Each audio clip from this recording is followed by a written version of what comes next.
And good evening and welcome to the meeting for Murfreesboro City School Board. We're glad to have those of you that are with us here and those that are watching on TV. We're glad to have you there as well.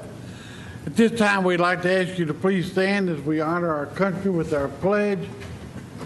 I'm going to ask Ms. Rainier if you'll lead us in our pledge. We have someone. We do? Yes, right. Okay. Can I introduce her? You sure can. Go ahead. Mrs. Martha Worley, who has been with our school system forever and ever and ever. We're honoring her tonight, and she's going to lead the pledge for us. Oh, good. Then remain standing for a moment of silence. I pledge allegiance to the flag of the United States of America and to the republic for which it stands, one nation, under God, indivisible, with liberty and justice for all.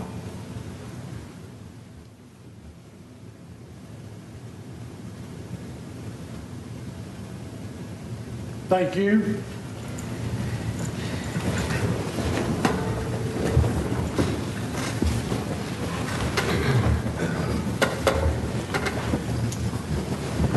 Approval of the agenda. Can I have a motion to approve the agenda?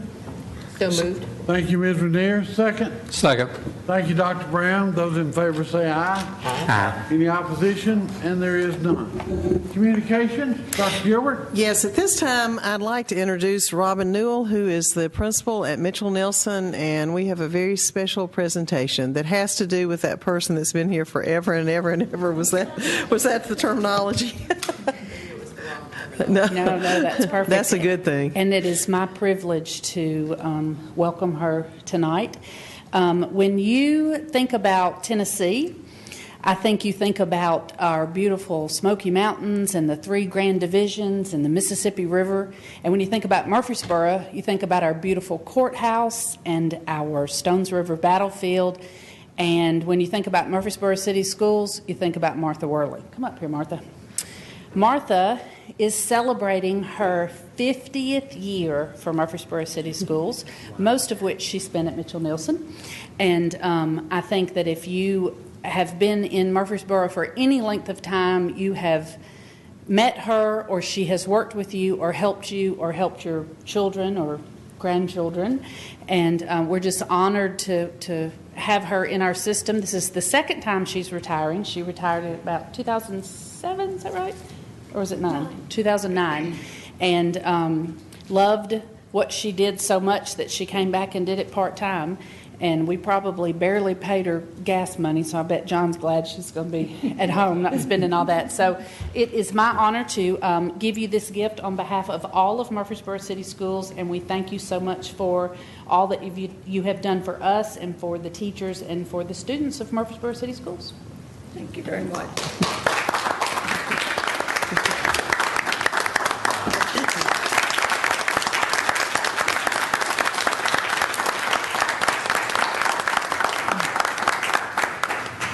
Thank you so much. And I cannot say enough about Murfreesboro City Schools.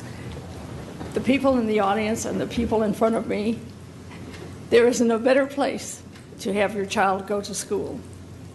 I mean, I have watched it grow and grow and grow. I have also watched things happen that made the school exemplary. I've had to live through to watch it go the other way. But I'm here to say that it is going up again, and we are going to be like we were before. And thank you very much for all the support you gave me and that you give the school system. It's wonderful to know that there is such a place that really cares about every child. Thank you so much.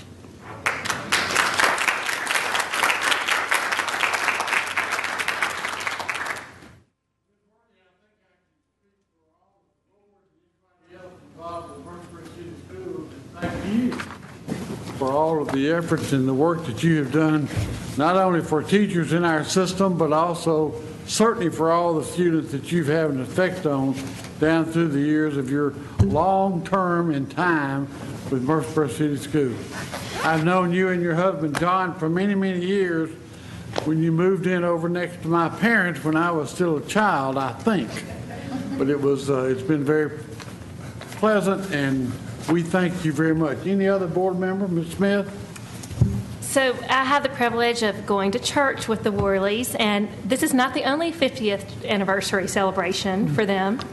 They've been married for 50 years. They've been in the choir for 50 years, and and I have known you now actually for 20 years. But when I was talking to people after that great newspaper article about you, was it last Sunday? There were a few non-believers at church that you were not going to be involved with Murfreesboro City Schools. So we look forward to a few more, even less than nothing paid, volunteer efforts by the Worleys. Thank you.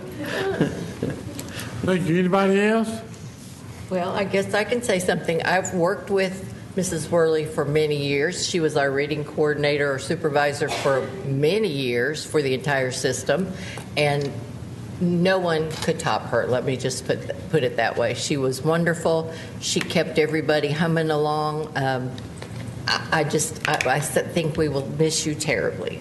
You've been such an asset to this system, Martha. We will really miss you. So don't stay away. Thank you. All right, Dr. Gilbert? Yes. And I'll just close by saying, Martha, you're a good friend, and I appreciate your support and what you know about reading. I said years ago that nobody knew as much about reading as Martha Worley did. And so thank you for allowing me to start out as a parent, as a pal with that program, and then progress. I really appreciate very much what you've done. Thank you so much. We have 2 teachers who have been selected out of 30 in the state to become part of the Hope Street Group Fellows. These are a group of teachers who are going to help shape national and state and local policy. They will be looking at working with each other to talk about issues and to advise policymakers on those issues. And so we're certainly going to congratulate Debbie Hickerson from Cason Lane and also Rebecca Few, who is a math coach at Mitchell Nelson and Bradley. But that is quite an honor. So we congratulate those 2 ladies and look forward to their knowledge and to their being able to educate folks about education. We also would like to thank David Scott. This is on behalf of Mitchell Nelson School. David is at Regions Bank. He provided lunch for the entire Mitchell Nelson staff for Teacher Appreciation Day.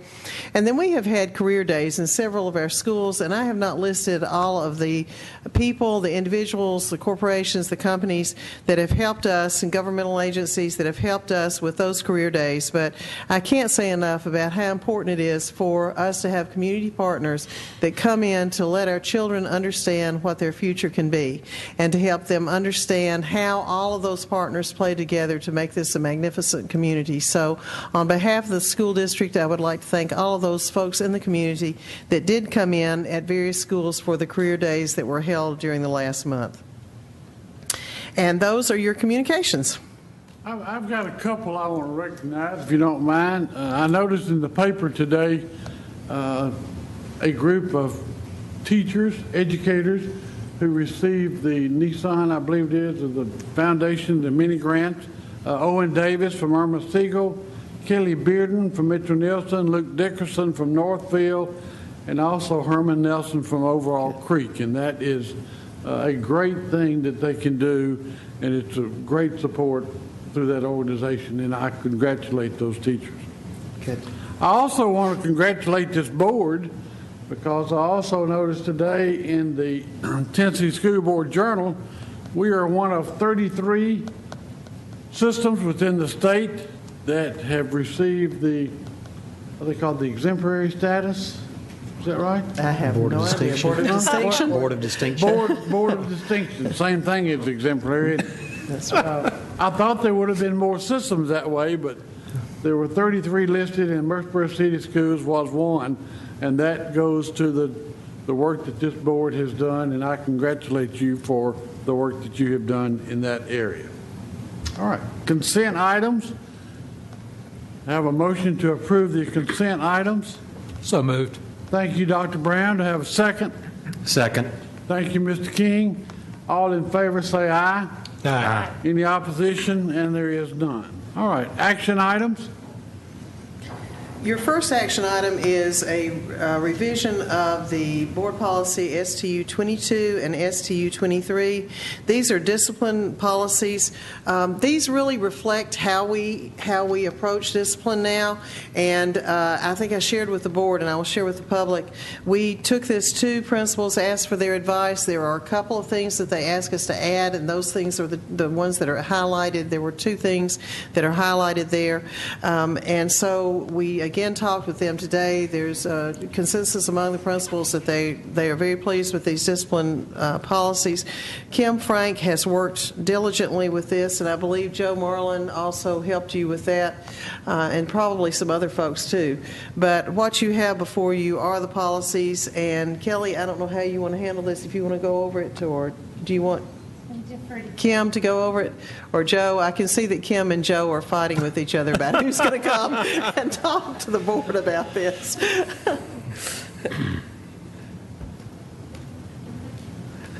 Good evening. Kelly Baker and Joe Marlin and Crystal Ferris and myself participated in the state discipline conference earlier this year. And there's a large focus right now on the number of days that students are out of school because of a disciplinary action. For example, the number that they gave us on any given day in the state of Tennessee, there are 4,900 children that are out of school because of a disciplinary action. So the focus is more and more on what can we do to make our school stronger so that we have less of a need to use suspension, out of school suspension or in school suspension. And a lot of those things that they recommended at the discipline conference we're already doing. Bullying is a big thing, and last year we spent a lot of time and effort training all of our staff on bullying prevention, and will continue to do so next year. The other things that they recommend are positive behavioral interventions, like our comprehensive integrated 3-tier plan that we started 2 years ago. We've done our first year of fidelity checks to make sure that our schools are following the plan that they developed. We've, along with MTSU, have given them feedback, and they're working on action plans for next year. So we think that we've positioned our schools well so that discipline is less of an issue because we're being more proactive. So the state at that meeting recommended that we all revise our discipline policies to make them consistent with our practices. And that's what you see before you, what we tried to represent in the policies that you see before you. All right. Ms. Smith? So there are 2 highlighted additions on the board's computers. And how did you choose which category to put, like the unauthorized use of personal electronic devices? We followed the policies, our previous policies, where we put those kinds of offenses matched up with our earlier policies. And I think in those earlier policies, those were based off of it's kind of universal across school districts, how they categorize them. If you go and look at, for example, the way Rutherford County has some of their misconduct levels listed, very similar types of behaviors are listed under, tier 1 or tier 2 or tier 3 or 4. So that, I believe, originally came out from the state years ago and was also in recommended policies sent out by TSBA over the years. And so each school district does tweak them somewhat depending on their situation, but that categorization is somewhat universal across the state. Thank you. Okay. Now, are we looking at both policies, 22 and 23? They go together, Okay. Mr. Campbell. I have a question. I had earmarked it on my, but I can't get into the server. On 23, if I can find it, page,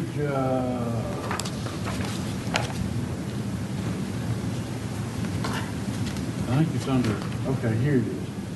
on tier level 2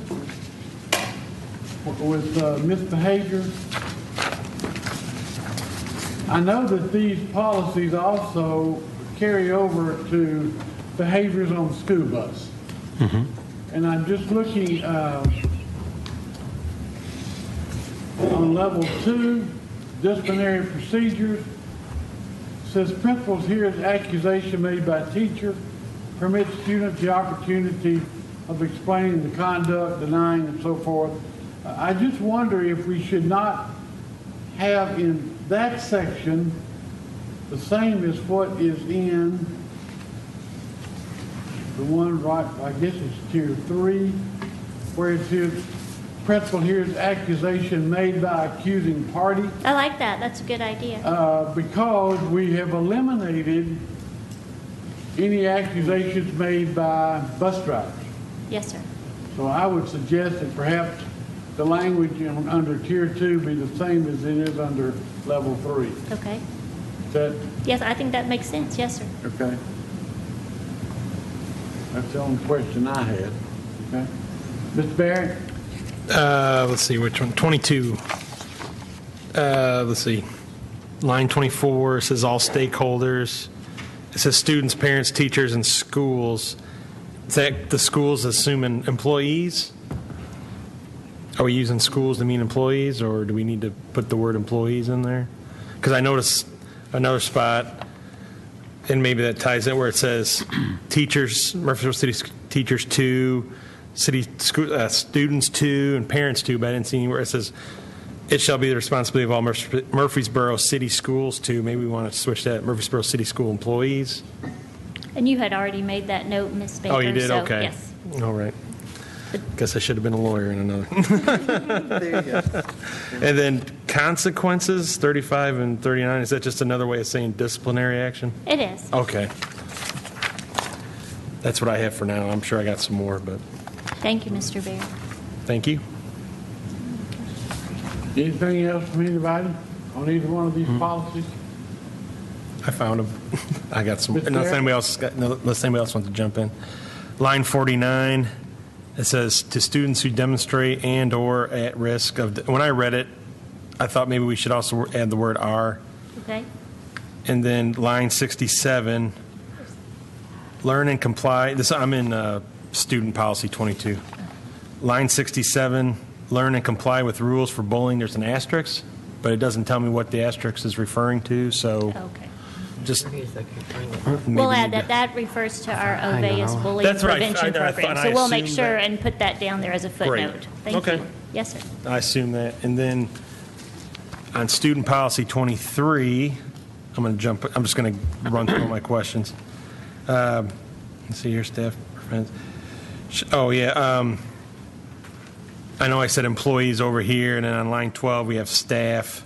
I mean, I guess it's also employees. So We'll look back at it, Mr. Baird, and make it consistent. okay, that was good.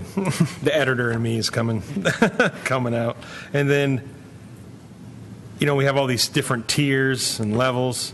Is there any way to make sure we have it all on the same page? Because when I went to print it off, tier 3 was on the bottom, and then it carries over, so it might be confusing to somebody that is looking at this. And then level 2, maybe it's just I need an explanation of it. Off to the right where it says disciplinary options, there's tier 2, but then under that it says disciplinary options tier 3. Isn't this tier 2, or am I reading this different, or maybe you need to? That's actually a really good question. When the way that our behavior intervention is organized is consistent with the way our academic intervention is organized in 3 tiers. Okay. So tier 1 is universal, what we do for everyone. Tier 2 are those behavioral interventions that are kind of low intensity. They can be small group, maybe individualized, and level 3 are increasingly individualized and increasingly intensive. So for different behaviors, you could have based on how often that behavior had occurred and the intensity of that behavior, or where that child was on our behavior schema, if you will, we might need to intervene a little bit differently. Okay. And so that's what that represents. Okay, so that's why I'm seeing tier 2 and okay. Just, I was like, As somebody that has never seen this before. I was Yes, like, sir, but if okay. you'll notice under disciplinary, in that same section, Mr. Barrett, Yeah. under disciplinary options tier 3, the first items under that as options are to make sure that all of the tier 1 interventions have been not only in place, but we can have confirmed that they've been in place. Okay. And then that the tier 2 interventions have also been implemented, and that we've got collected good data on that, and then we would implement the more intensive interventions. Okay. Does that make sense Yeah, to you oh, now? yeah. Yeah, Okay, that does. good. That's a great question. No, I was just, yeah. And then that same tier 2, where it says, and I guess this is under examples, it says defiant failure to do assignments. I guess it's or carry out directions. I think it said of. I Okay. wrote over the Yes, F. sir. We Okay. got that one. Okay, you got okay, good. And then, I know we highlighted it and says personal electronic devices. What about websites? What if I know we have a lot of blockers on this, on our computers, but we all know students sometimes they figure out a way to go on those websites they're not supposed to go on. Okay, Do we well- have that covered anywhere on here or We'll have to look back at our policy? we do have it under It's right below STU it. 43. Okay, Is it right thanks. below it? Thank you, Well, Melanie. It says creation, transmission, or carrying of material that may be considered obscene on school grounds, but it doesn't mention A website. viewing those materials on a website. Yeah. So, This is like when you paint your house, then one room and then the next room needs painting. When we Yeah, oh, change yeah. one thing, we have to keep on looking at our other policies. And then I think, let me make sure I got it all. And I just want to note that those lists, if you notice at the beginning, it will say that those are not all in, they're not exclusive. So they're just to kind of get the ball rolling, to Okay. give examples. So we do have policies that deal with when children circumvent the filters and go on websites on our computers that are not appropriate for school. So they could still be disciplined under the policy. You just have to figure out what level it would fit in. And I got two more. Sure. Under tier 4, it says board. I assume we're meaning Board of Education. Do we want to say Board of Education or not? Sure. It's board? Okay. And then line 74, where it says additional guidelines. Number 1 there, it says a student shall not be suspended solely because charges are pending against a student in juvenile court. I guess that's referring to something that happened off the school grounds? Okay. Now I'm done. Thank you. Yes, sir. Thank you. Ms. Smith? I seem to recall other policies that talk about the tier 1, tier 2, tier 3, about the discipline. Is that incorrect, or is that? That's these levels. That's But where this it doesn't say that that when this was initially adopted on the top of this document. Hold on. Should be. Well, Those.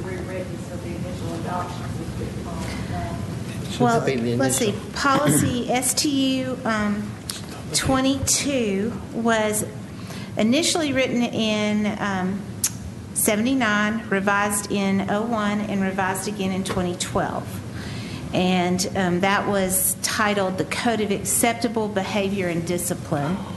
And then STU 23 was, which was titled Discipline Procedures, was initially adopted in 01, revised in August of 01, revised in 2006 and 2012. So these are revisions to those policies, and they're going to be retitled, at least one of them.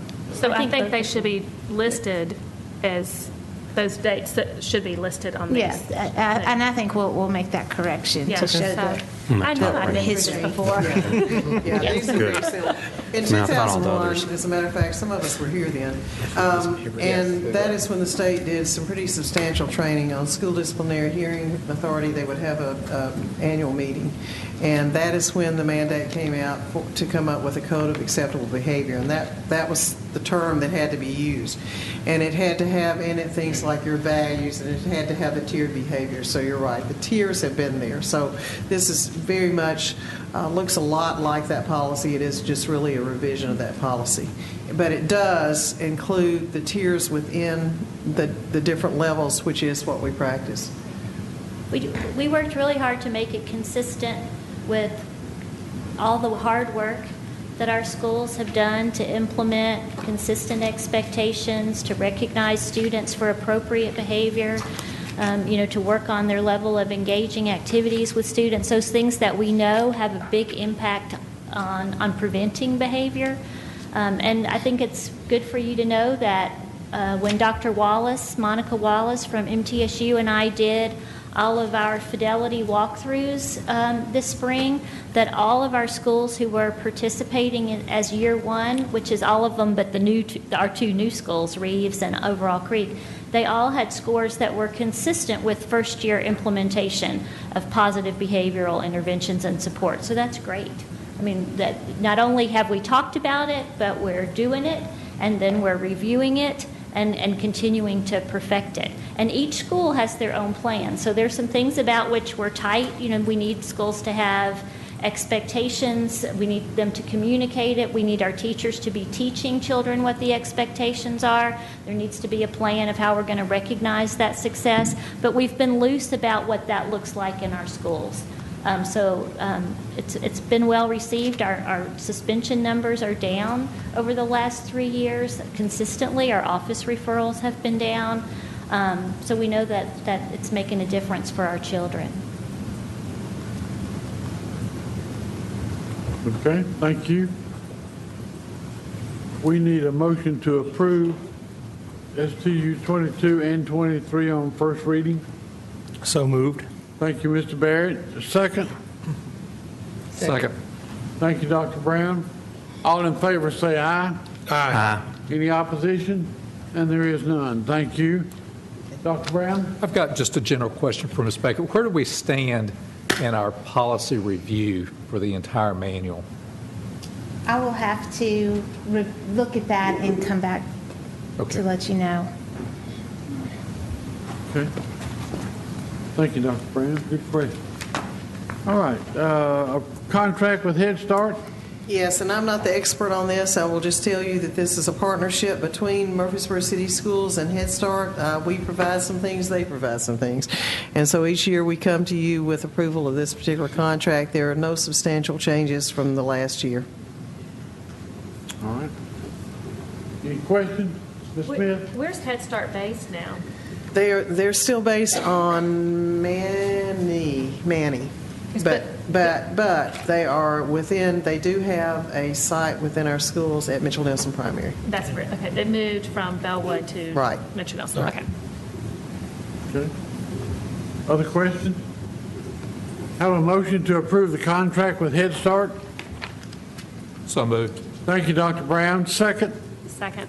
Thank you, Ms. Smith. Any questions? All in favor say aye. Aye. Any opposition? And there is none. Thank you very much. All right. Reports and information. I'm going to turn those over to Mr. Anderson. Yes, good evening, Board. Thank you. We have for the first one the information on your budget. We're at the 83.3% time of the year. Last year at this time, we were to the good $5,601,000, and this year we're to the good $5,131,000. All the extra teachers are catching up with us as we get closer to the end, but we do expect some additional growth money from the state to help offset that. On the revenue side, I wanted to point out two really good information numbers. One, property tax collections are up at this time of the year versus last year, over $223,000 increase in property tax collections. And sales tax collections are up over $497,000 over last year. Mm-hmm. So the economy is very strong in Murfreesboro and Rutherford County in general, and so we are looking good on those particular revenue items, and overall revenue looks very good because we will be getting some additional state money for growth, as I pointed out earlier.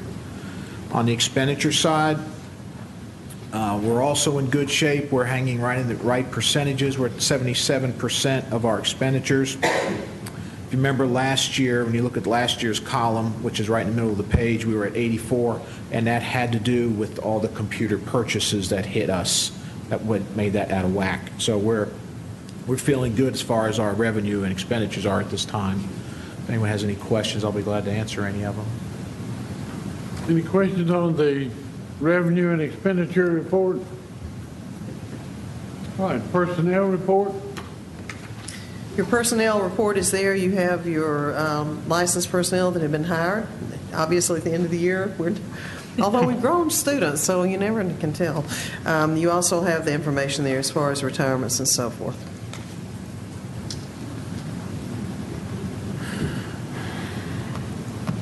And your attendance report, I'm going to go back to Mr. Anderson because we have grown students this month, which is... Yes, attendance or enrollment-wise, we have grown this past month. Now, this is through the 8th period, so it ended on May 5th. It's not through the last month of school. It's through May 5th, and we grew 32 students over last month. Wow. At this end of the year. In 1 month, 32. We are up over last year at this time, 476 students. Plus, if you'll remember, we reduced pre-K by 100 students, so that impacted that count. So really, you could look at a 576 student increase since we subtracted 100 off of our potential total. Our pupil-teacher ratio is still right at 20, at 20.16 overall. And our average attendance percentage at 97%, and that number keeps amazing me because it's very high, and so we're very glad to see that. But as you can see, the growth continues. We're having a lot of interest in overall Creek again, and we're having interesting increases in kindergarten registrations around the district. When your kindergarten numbers are up, that means your whole district is continuing to grow, so that's good for us, and that we have additional students who want to come here and they want to stay at school because they want to be in school. You said we had grown 35 students in the last register month? 32 from last month to this month. That's amazing, this close to the end of the school year. Yes, it is. What are the kindergarten registration numbers? Typically, when we do our first registration, it's about 50%. We have some schools at 75 and 80% of where they were, which makes me think we're going to have a bumper crop of kindergartners because usually not everybody comes this early to register, and they usually come closer to the start. So we don't get panicked if we're about 50% of our projection, but we're above that right now. So Rutherford County's also seen an increase in talking to Don. And there's a few factors in that. Obviously, the report that I heard this morning was the city of Murfreesboro has grown 3.5% in overall population. That's one thing. The other thing is remember that they changed the birth date of when it can come, and it changed 15 days, and so that picked up another 4% potential of growth of students in that grade. So those are just some of the factors that hit us. But with the jobs coming here and the economy the way it is, we're getting a lot of people wanting to move to this area, which of course means we have more students. Ms. Smith? Dr. Gilbert, I did talk to some teachers today, or a teacher today, very concerned, not that the teacher could do anything about it, about students coming in last minute, right before the TCAP, and does that really show the growth that the rest of the class had, if the teacher had nothing to do with the education of that child before? And is there anything that the state gives any, do they? I'm going to let Karen or Siobhan answer this. Trying to explain the state rules is like, it takes a Martha Worley to explain the state rules. This is 32 people. But That's a lot. could you two explain when students count, one of you, when they count on TCAP, as far as when they come in, what that looks like? And I don't know whether you give it your best shot. I know you're not prepared. Ms. Davis Lewis can do anything. Yeah, I know. It's almost like you've got to She have, is really good with those numbers. Kelly brings her law book. We almost have to bring our TCAP book. For teachers, it all depends on the attendance, the number of days that a student is enrolled in the school. So less than 74 days counts for partial credit, and less than a set number of days counts for no credit against the teacher for value added. So there is a scale that we fill out when we're filling out, bubbling in the answer documents for students. There are two areas we do membership, and membership is for school, for the district. Will they count for Murfreesboro City Schools? Will they just count for that particular school, or will they only count for the state? And they also have that same rule for teacher attendance. So then it's based on a set number of days. So if you enroll into a school and you have not been enrolled in Murfreesboro City Schools at any other point, just the last month of school, though that student's test scores will not have any harsh standing on a teacher. That is great, because What about I'm the not sure the district teachers school? need that.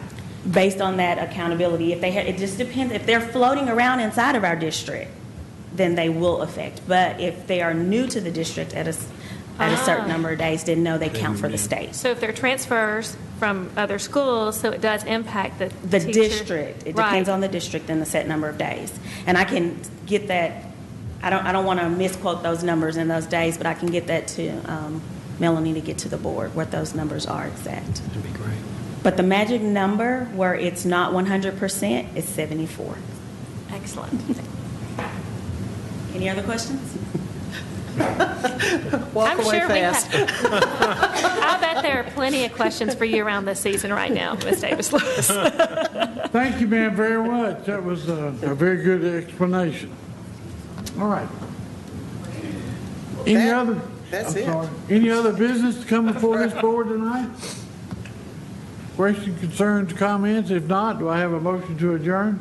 So moved. Have a second? Second. We're out of here. We didn't vote. Well, if you stand up, you voted. Okay.